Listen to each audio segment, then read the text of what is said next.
questions économiques. Moi, Sissi. Oui, non, ça, c'est cette décision, et les autorités peuvent se frotter les mains. Bien entendu. Avec même jubiler. le résultat, oui, bien sûr. Ouais. Et quoi qu'on dise, il n'y a pas une stagnation, mais il y a une progression, il y a une évolution. À part celle de Caméléon, mais on avance. Oui, on avance. Ouais. Et donc, cela voudrait dire que tous, elles se diront, ces autorités, que les efforts qui sont fournis sont en train d'être pris en compte par les institutions, les instances à l'international. Vous savez, c'est un des volets très importants dans l'investissement dans un pays. Et l'indice de corruption. Et parce qu'aucun État, et même les États anarchistes, c'est-à-dire qui s'en foutent de niveau de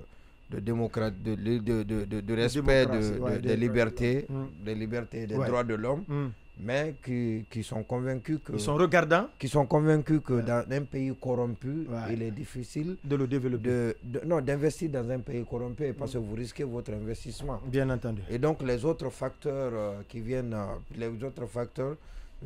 sont pour ces investisseurs comme étant des facteurs accessoires. Ouais.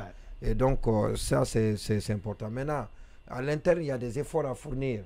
Il y a des efforts et c'est vrai que dans le discours, dans le ton, et comme on le dit tout le temps, dans le ton, il y a une volonté qui se manifeste dans le discours. Mais en réalité, on en parlait hier d'ailleurs avec les injonctions de Charles Wright, à distance, de loin.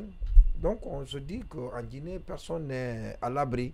Et parce que quand vous entendez ces injonctions, il y a des ministres il y a des injonctions qui ont été prises contre des ministres en fonction, qui ont été limogés à la suite de ces injonctions. Il y a des injonctions qui ont été prises contre des directeurs en fonction. Il y a des injonctions qui sont prises en ce moment-là contre des directeurs financiers. Donc ailleurs, l'écho que cela fait, le retentissement, c'est que dans ce pays, personne n'est à l'abri et il y a une campagne sans merci vers la moralisation, discrimination, vers la moralisation de la vie publique. Mais par contre, et nous savons que c'est malheureusement du tape à l'œil. Du vernis, quoi. Voilà, du vernis, justement. C'est du vernis.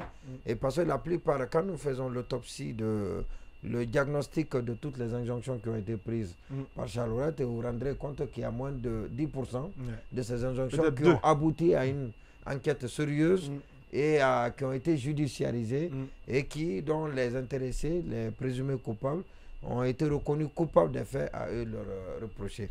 Et je crois que c'est ce qu'il faut qualifier de l'intérieur, mais on a peu d'espoir avec le statut de celui qui doit le faire, en l'occurrence le ministre de la Justice qui est maintenant ministre d'État, avec des prérogatives très renforcées.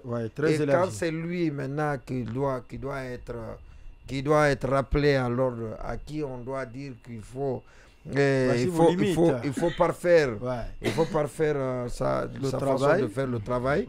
Et donc c'est un peu compliqué. Et sinon, c'est ce qu'il faut faire désormais pour ne pas tomber à bras raccourcis sur des innocents. On veut tous, et je le réitère, on veut tous qu'on aille vers la moralisation et qu'on combatte.